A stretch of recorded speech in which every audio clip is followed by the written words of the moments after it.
నమస్తే, welcome to BNS media. నేను మీ వెన్నెల. ఇక డీటెయిల్స్ చూస్తే తెలంగాణ జాగృతి ఆఫీస్లో కవిత హంగర్ స్ట్రైక్ చేపట్టారు. ఖమ్మం సిటీ అవుట్స్కట్స్ లోని వెలుగుమట్ల బోధాన్ ల్యాండ్స్ లో ఇళ్లను డీమాలిష్ చేయడాన్ని ప్రొటెస్ట్ చేస్తూ కవిత ఈ దీక్షకు దిగారు. అయితే అర్ధరాత్రి హైడ్రామా మధ్య పోలీసులు ఆమెను అరెస్ట్ చేశారు.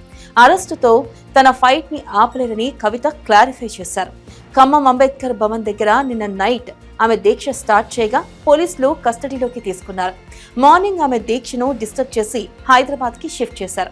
హైదరాబాద్ జాగృతి ఆఫీస్ కి చేరుకున్న కవిత వెలుగుమట్ల విక్టిమ్స్ కి సపోర్ట్ గా తన దీక్షను అక్కడే కంటిన్యూ చేయనున్నట్లు చెప్పారు. ఇక బాధితుల ఇల్లు డిస్ట్రాయ్ చేసిన గవర్నమెంట్ వారికే రిహాబిలిటేషన్ కల్పించాలని డిమాండ్ చేశారు. ఇళ్లను ఎక్కడైతే డిమాలిష్ చేశారో అక్కడే తిరిగి రీకన్స్ట్రక్షన్ చేయాలని కోరారు. బోధాన్ రెసిడెంట్స్ కి జస్టిస్ జరిగే వరకు తన స్ట్రగుల్ ఆగదని కవిత స్పష్టం చేశారు. Maoist party central committee former members Vasudevarao alias Asanna sensational comments చేశారు. హనుమకొండ జిల్లా బట్టుపల్లిలో ఎక్స్ మావోయిస్టులు మరియు అమరవీరుల ఫ్యామిలీస్ తో ఆయన ఒక స్పెషల్ మీటింగ్ నిర్వహించారు. మేము ఒక 10 years ముందే సరెండర్ అయి ఉంటే ఎంతో మంది లైఫ్ సేవ్ చేసే వాళ్ళమని ఆసన్న ఎమోషనల్ అయ్యారు. గతంలో ఉన్న కండిషన్స్ ఇప్పుడు లేవని, ప్రజల ప్రాబ్లమ్ సాల్వ్ చేయడానికి ఇకపై లీగల్ గానే ఫైట్ చేస్తామని క్లారిటీ ఇచ్చారు. అడవిలో ఉన్న తమ కొలీగ్స్ ప్రాణాలను కాపాడుకునేందుకే తమ వంతు ఎఫర్ట్స్ పెడతామని ప్రామిస్ చేశారు. దండకారణ్యంలో దాదాపు 30 years పాటు ట్రైబల్ రైట్స్ కోసం పనిచేశానని, ఇప్పుడు అందరినీ కోఆర్డినేట్ చేసుకుంటూ ముందుకు సాగుతానన్నారు. శ్రీ సత్యసాయి డిస్టిక్ లోని కదిరిలో టీడీపీ బీజేపీ లీడర్స్ మధ్య విభేదాలు పీక్ స్టేజ్ కి చేరాయి. కదిరిలో డామినెన్స్ కోసం టీడీపీ ఎమ్మెల్యే కందికుంట ప్రసాద్ ప్రయత్నిస్తూ ఉండగా బీజేపీ లీడర్ విష్ణువర్ధన్ రెడ్డిని కంట్రోల్ చేయడానికి ప్లాన్ చేస్తున్నారు. లక్ష్మీ నరసింహస్వామి రథోత్సవంలో పాల్గొనవద్దని బీజేపీ లీడర్ కి టీడీపీ ఎమ్మెల్యే ఆర్డర్స్ జారీ చేశారు. ఇది కాస్త సుప్రమెన్సీ వార్కి దారితీసింది. గత కొన్నేళ్లుగా లక్ష్మీ నరసింహస్వామి వారి రథోత్సవంలో బీజేపీ నేత విష్ణువర్ధన్ భక్తులకు సజెషన్స్ ఇస్తూ వస్తున్నారు. అయితే దీనికి చెక్ పెట్టాలని టీడీపీ ఎమ్మెల్యే డిసైడ్ అయ్యారు. ఒకవేళ బీజేపీ లీడర్స్ అక్కడికి వస్తే అటాక్స్ చేయడానికి టీడీపీ క్యాడర్ ప్లాన్ చేసినట్లు టాక్ వినిపిస్తుంది. ఈ క్లాషెస్ ని నివారించడానికి మరియు లా అండ్ ఆర్డర్ కాపాడడానికి పోలీసులు రంగంలోకి దిగారు. ముందస్తు జాగ్రత్తగా బీజేపీ లీడర్ విష్ణువర్ధన్ రెడ్డిని హౌస్ అరెస్ట్ చేశారు. ఆంధ్రప్రదేశ్లోని ప్రీమియం లిక్కర్ బ్రాండ్స్ ధరల విషయంలో ఎక్సైజ్ డిపార్ట్మెంట్ ఒక బిగ్ డిసిషన్ తీసుకోబోతుంది. ప్రస్తుతం ఉన్న హై ప్రైసెస్ భారాన్ని తగ్గించి ఇతర స్టేట్స్ కి పోటీగా రేట్స్ ని అందుబాటులోకి తీసుకురావాలని గవర్నమెంట్ ప్లాన్ చేస్తుంది. ఇతర రాష్ట్రాలతో పోలిస్తే ఏపీలో ప్రీమియం మరియు ఫారెన్ లిక్కర్ ధరలు చాలా ఎక్కువగా ఉన్నాయి. ముఖ్యంగా తెలంగాణ వంటి పొరుగు రాష్ట్రాలతో పోలిస్తే ఒక్కో బాటిల్పై సుమారు 3,000 నుండి 5,000 రూపాయల వరకు డిఫరెన్స్ ఉంటుంది. ఇంత వ్యత్యాసం ఉండడం వల్ల ఏపీలోని మద్యం ప్రియులు లోకల్గా కొనడానికి ఆసక్తి చూపడం లేదు. ఈ ఇష్యూపై CM Nara Chandrababu Naidu high level review నిర్వహించే అవకాశం ఉంది. ప్రైస్ రిడక్షన్ ఎంతవరకు ఉండాలి, ఏ బ్రాండ్స్ పై ఈ ప్రభావం పడుతుందనే అంశాలపై ఆఫీసర్స్ తో చర్చించనున్నారు. ఈ నెల 13న జరగనున్న స్టేట్ క్యాబినెట్ మీటింగ్ లో ధరల తగ్గింపుపై అఫీషియల్ అనౌన్స్మెంట్ వెలువడే అవకాశం ఉంది. దీనివల్ల రాష్ట్రంలో లిక్కర్ సేల్స్ పెరగడంతో పాటు ఇల్లీగల్ స్మగ్లింగ్ కూడా తగ్గే అవకాశం ఉందని భావిస్తున్నారు. ఇరాన్ ఇజ్రాయెల్ కాన్ఫ్లిక్ట్ వల్ల గ్లోబల్ సప్లై చైన్ దెబ్బతినడంతో ఇండియాలో ఎల్పీజీ కన్స్యూమర్స్ లో టెన్షన్ మొదలైంది. పరిస్థితిని కంట్రోల్ చేయడానికి సెంట్రల్ గవర్నమెంట్ సెన్సేషనల్ డిసిషన్ తీసుకుంది. ఆయిల్ రిఫైనర్స్ పై సెంట్రల్ గవర్నమెంట్ ఈఎస్ఎంఏ యాక్ట్ ప్రయోగించింది. దీని ద్వారా ఎల్పీజీ ప్రొడక్షన్ పెంచాలని స్ట్రిక్ట్ ఆర్డర్స్ జారీ చేసింది. రిఫైనరీలలో ఉత్పత్తి అయ్యే ప్రోపెన్ మరియు బూటాన్ గ్యాస్ ను వేరే అవసరాలకు వాడకుండా కేవలం ఎల్పీజీ తయారీకే ఉపయోగించాలని మినిస్ట్రీ ఆఫ్ పెట్రోలియం ఆదేశించింది. ప్రస్తుతం ఉన్న నిల్వలను డొమెస్టిక్ గ్యాస్, ఫెర్టిలైజర్స్ ఫ్యాక్టరీస్ మరియు పవర్ ప్లాంట్స్ కి మాత్రమే ఫస్ట్ ప్రయారిటీ ఇస్తున్నారు.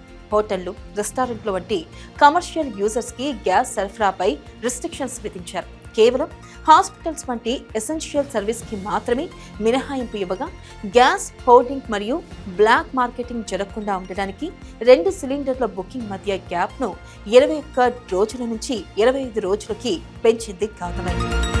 వెస్టేషియాలో యుద్ధ జ్వాలలు మండుతూ ఉండగా అమెరికా ప్రెసిడెంట్ డొనాల్డ్ ట్రంప్ మరియు ఇరాన్ మధ్య వార్ ఆఫ్ వర్డ్స్ తారాస్థాయికి చేరింది. ఇరు పక్షాల మధ్య టెన్షన్స్ ప్రపంచవ్యాప్తంగా యాంగ్జైటీ కలిగిస్తున్నాయి. ఇరాన్ పై వార్ చాలా త్వరగా ముగుస్తుందని ట్రంప్ చేసిన comments Islamic revolutionary guard corps ధీటుగా కౌంటర్ ఇచ్చింది. వారికి ఎప్పుడు ముగియాలో నిర్ణయించేది అమెరికా కాదు, మేమే అంటూ స్ట్రాంగ్ కౌంటర్ ఇచ్చింది. యుద్ధం ముగింపు అనేది కేవలం తమ చేతుల్లోనే ఉందని, అది అంత ఈజీగా ఉండదని ఇరాన్ వార్నింగ్ ఇచ్చింది. ఈ హెచ్చరికలతో అమెరికాకు ఇరాన్కు మధ్య కాన్ఫ్లిక్ట్ మరింత తీవ్రమైంది. ఈ అగ్రెసివ్ స్టేట్మెంట్స్ వల్ల మిడిల్ ఈస్ట్లో పీస్ దెబ్బతినే అవకాశం ఉందని ఇంటర్నేషనల్ ఎక్స్పర్ట్స్ ఆందోళన చెందుతున్నారు. వరల్డ్ని వణికిస్తున్న ఇరాన్ ఇజ్రాయెల్ వారికి ఎన్కార్డు వేయగల పవర్ ఒక్క ఇండియాకే ఉందని UAE ambassador Hussain Hassan Mirza interesting comments చేశారు. అటు ఇరాన్ ఇటు ఇజ్రాయెల్ హెడ్స్ ఆఫ్ స్టేట్స్తో ఇండియన్ ప్రైమ్ మినిస్టర్ మోదీకి మంచి పర్సనల్ రిలేషన్స్ ఉన్నాయని, మోదీ ఒక్క ఫోన్ కాల్ చేస్తే చాలు ఈ వార్ ఆగిపోతుందని మిర్జా తన ఒపీనియన్ ఎక్స్ప్రెస్ చేశారు. రెండు కంట్రీస్ రిప్రజెంటేటివ్స్తో మోదీ మాట్లాడితే ఈ ప్రాబ్లం ఇమీడియట్గా రిజాల్వ్ అవుతుందని, అంతటి రెస్పెక్ట్ ఆయనకు ఉందని కొనియాడారు. గల్ఫ్ దేశాల లీడర్స్తోనే కాకుండా అక్కడ ఉన్న బిజినెస్ కమ్యూనిటీస్తో కూడా మరియు పబ్లిక్లో కూడా మోదీకి మంచి క్రెడిబిలిటీ ఉందని ఆయన గుర్తు చేశారు. T20 వరల్డ్ కప్ 2026 ఫైనల్లో న్యూజిలాండ్ను క్రష్ చేసి టీమిండియా వరల్డ్ ఛాంపియన్గా నిలిచింది. ఈ హిస్టరిక్ విక్టరీతో భారత్ మరోసారి క్రికెట్ ప్రపంచాన్ని రూల్ చేస్తుంది. ఈ నేపథ్యంలోనే టీమిండియా డామినెంట్ పర్ఫార్మెన్స్ పై పాకిస్తాన్ ఫార్మర్ క్రికెట్ లెజెండ్స్ నుంచి హ్యూజ్ అప్రిసియేషన్ వస్తుంది. ముఖ్యంగా పాక్ మాజీ ఆల్రౌండర్ షాహిద్ అఫ్రిది టీమిండియాపై ప్రశంసల వర్షం కురిపించాడు. ప్రపంచ కప్ ముగిసింది. ఈ టైటిల్ గెలవడానికి ఇండియా అన్ని విధాలా డిజర్వింగ్ టీం. వారి టీం కాంబినేషన్ అద్భుతంగా ఉంది. బెంచ్ స్ట్రెంగ్త్ కూడా చాలా స్ట్రాంగ్గా ఉంది. మొత్తం టోర్నమెంట్ను వారు ట్రూ ఛాంపియన్స్ లా ఆడారు అని అఫ్రిది తన ఎక్స్ వేదికగా అప్రిషియేట్ చేశారు. Popular actress Lavanya Tripathi Konidela social మీడియాలో తనపై జరుగుతున్న హెరాస్మెంట్స్ పై కఠిన చర్యలకు ఉపక్రమించారు. తనను తన ఫ్యామిలీ మెంబర్స్ ని టార్గెట్ చేస్తూ ఆబ్సెన్స్ పోస్టులు మరియు కామెంట్స్ పెడుతున్న వారిపై యాక్షన్ తీసుకోవాలని కోరుతూ ఆమె హైదరాబాద్ సైబర్ క్రైమ్ పోలీసులను ఆశ్రయించారు. గత కొంతకాలంగా పర్పుల్ క్రియాన్ 00 అనే ఇన్స్టాగ్రామ్ అకౌంట్ ద్వారా తన పర్సనల్ లైఫ్ మరియు మోరల్ వాల్యూస్ ను కించపరిచేలా పోస్టులు పెడుతున్నారని లావణ్య తన కంప్లైంట్ లో పేర్కొన్నారు. అత్యంత అసభ్య పదజాలంతో కామెంట్స్ చేస్తూ తన రెప్యుటేషన్ కి భంగం కలిగించే ప్రయత్నం చేస్తున్నారని ఆమె పోలీసులకు వివరించారు. ఈ హెరాస్మెంట్స్ పై లీగల్ యాక్షన్ తీసుకోవాలని, ఆ కాంట్రవర్షియల్ పోస్టులను వెంటనే రిమూవ్ చేయాలని ఆమె కోరారు. ఇక లావణ్య ఫిర్యాదును స్వీకరించిన సైబర్ క్రైమ్ పోలీసులు కేసు రిజిస్టర్ చేసి ఇన్వెస్టిగేషన్ చేస్తున్నారు. టాలీవుడ్ యంగ్ హీరో బెల్లంకొండ సాయి శ్రీనివాస్ త్వరలోనే మ్యారేజ్ చేసుకోబోతున్నారు.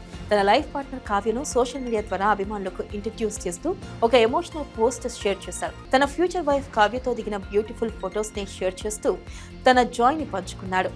నా వరల్డ్లోకి నేను వెల్కమ్ చేస్తున్న కావ్యమ్మ, సరైన టైంలో నా లైఫ్లోకి వచ్చి నాపై ట్రస్ట్ ఉంచినందుకు థ్యాంక్స్ అని రాసుకొచ్చాడు. ఆదివారం కేవలం ఫ్యామిలీ మెంబర్స్ మధ్య ఇంట్రొడక్షన్ సెరమనీ జరిగిందని, అసలైన ఎంగేజ్మెంట్ మరియు వెడ్డింగ్ డేట్స్ ని త్వరలోనే అనౌన్స్ చేస్తానని బెల్లంకొండ క్లారిటీ ఇచ్చాడు.